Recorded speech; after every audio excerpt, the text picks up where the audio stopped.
Welcome everyone. Today I'm starting a brand new 50-day survival challenge in Minecraft Bedrock edition. My goals for 50 days are simple. I'm only going to eat vegetarian food that farmers sell, get full enchanted diamond armor, and build a cozy little starter house. My journey is going to be intense, so grab your snacks, hit that like button, and let's jump straight into day 0. Day 0, I spawned in a snowy biome, and snow was everywhere. I immediately started punching trees, and crafted my first wooden tools. With tools ready, I cut down a few more trees, stocked up on logs, and started mining down for stone. Soon enough, I mined enough stone to upgrade all tools to stone tools, and headed off in one direction. But the area looked empty, with snowy mountains and no sign of a village. Since I needed food for my vegetarian-only challenge, I turned around and kept searching. On the way, I found some gravel and luckily got a few pieces of flint. And finally, a village. I looted everything I could, food, beds, and anything useful. I decided to set my base around 100 blocks away from the village. After walking the distance, I found a nice flat spot and claimed it as my new home. Night was approaching, so I slept to reset my spawn point. Day 1, the next morning, I started my first project, a makeshift wood farm. I prepared the land, planted splinks, and then chopped down a nearby oak forest for extra wood. With enough materials, I built a small starter hut. Nothing fancy, but enough to survive in the early days, and ended the day with some well-deserved sleep. Day 2. The next morning, I chopped down more trees and finished building my starter house. I moved all my chests and items inside, and the house and slept night. Day 3. On day 3 morning, I headed underground for my first mining trip, but then I realized I forgot torches.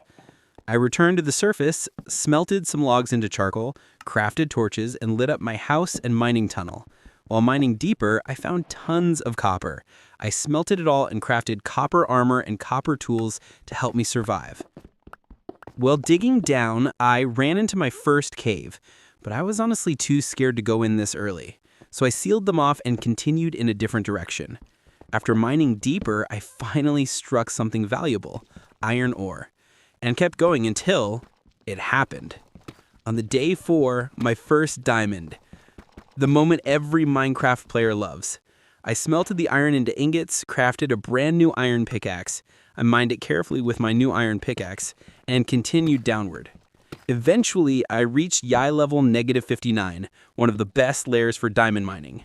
While mining down to level -59, I found some more diamonds. After that, I crafted ladders and climbed all the way back up to the surface. Day 5, I went back up and stored all the loot I had gathered so far. After that, I crafted an iron bucket and collected some water, which would help me go down the mine more safely. With everything ready, I headed straight back into the mines. Day 6 and 7, I continued tunneling deeper, and these 2 days were amazing for resources. I found gold, diamonds. It felt like every tunnel had something valuable waiting for me. By the end of day 7, I returned home and slept. Day 8. After coming back from mining, I began working on a few projects. First, I cleared out a large area near my base. I crafted deep slate walls and used them to build a sheep pen. I gathered some sheep, led them inside, and used wheat to breed them.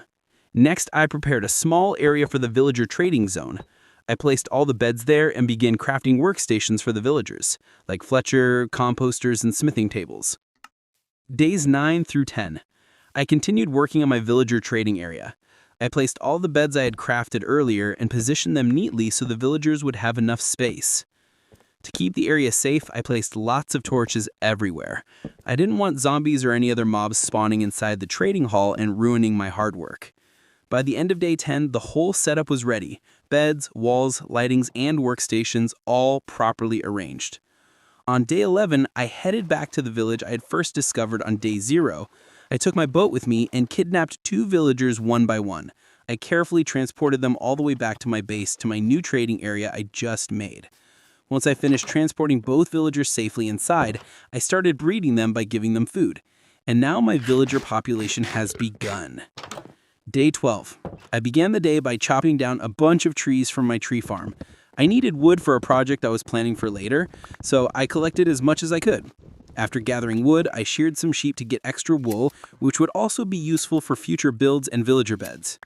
Once that was done, I placed a few more workstations near the trading area to prepare for more villagers. Then I converted all of my logs into planks and planks into sticks. Now I'm ready for trading. Day 13 through 14. For the next 2 days, I focused entirely on trading. I traded all the sticks with my Fletchers, leveling them up and earning a good amount of emeralds for future trading. By the time I finished all the trading, I reached day 14. After completing all my trading on day 14, I began working on a brand new project, my pumpkin farm. I cleared a nice area of land and started setting up the first rows of pumpkin stems. I planted the seeds. By the end of the day, the basic layout of my pumpkin farm was complete. On day 15, I continued expanding my pumpkin farm. I added more rows, planted more seeds.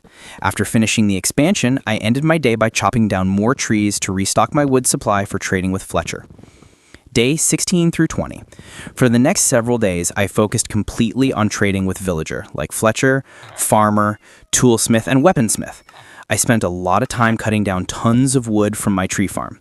After collecting a huge amount of logs, I crafted them into sticks and traded those sticks with my Fletcher to earn a lot of emeralds. With the emeralds I earned, I traded with my weaponsmith villagers. I bought iron axes, stone tools, and cheapened bow to make my grinding easier and faster.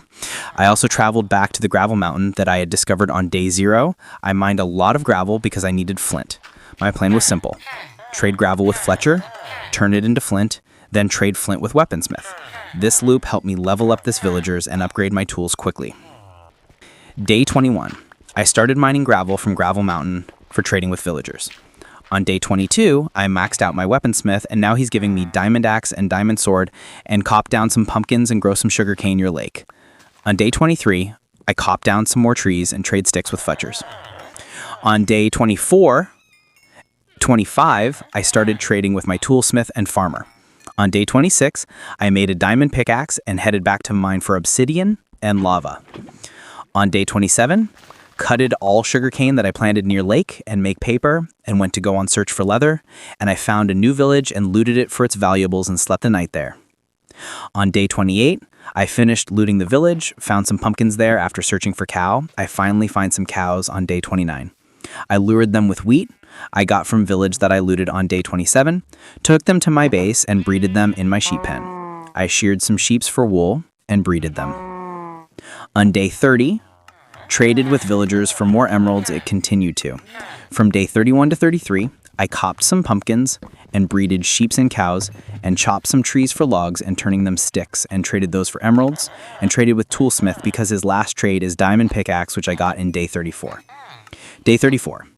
I have finally maxed out my toolsmith and now he's selling me diamond pickaxe. And I started trading with armor for some iron armor and last not the least diamond armor. Day 35.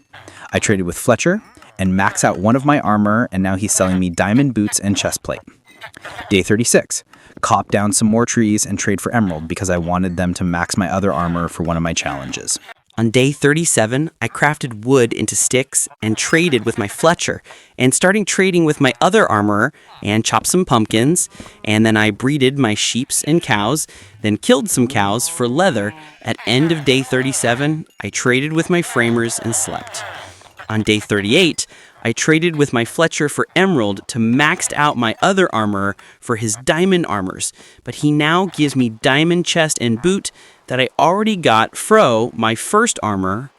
On day 39, I chopped down pumpkins and traded them with farmers. After that, I also chopped wood, crafted them into sticks and traded it with Fletchers and bought my first diamond axe, and I was so excited to use my axe that I chopped down lots of trees with it for the wall night, and comes the day 40. I was still chopping down wood logs from spruce trees and also chopped some pumpkins and traded pumpkins with farmers and sticks with Fletcher. Ended day 40. On day 41, I traded sticks for emerald and bought my first diamond shovel and pickaxe from toolsmith and diamond chestplate and boot from armorer. I also made diamond pant and helmet with diamond I have for my first mining trip. I also crafted enchantment table to enchant my armors. On day 42, I placed my enchanting table and some bookshelf around it for level 30 enchantments. On day 43, I enchanted my armors and gathered some sand for my builds. On day 44, I collected some stone, crafted them into stone bricks, and gathered some other material for my cozy starter house builds I'm planning to build on day 45. From day 45 to 48, I started building my cozy house to complete one of my 50-day challenges. On day 48, I completed my house and went to mine to get lava and turned it into obsidian and mined them with my diamond pickaxe, headed back up, and slept. On day 49, I made a nether portal near my base, and with this, I completed my all challenges for 50 days. Day 50, I now have Farmer that sells me unlimited vegetarian food. Here I have my pumpkin farm, and this is my cozy little starter house.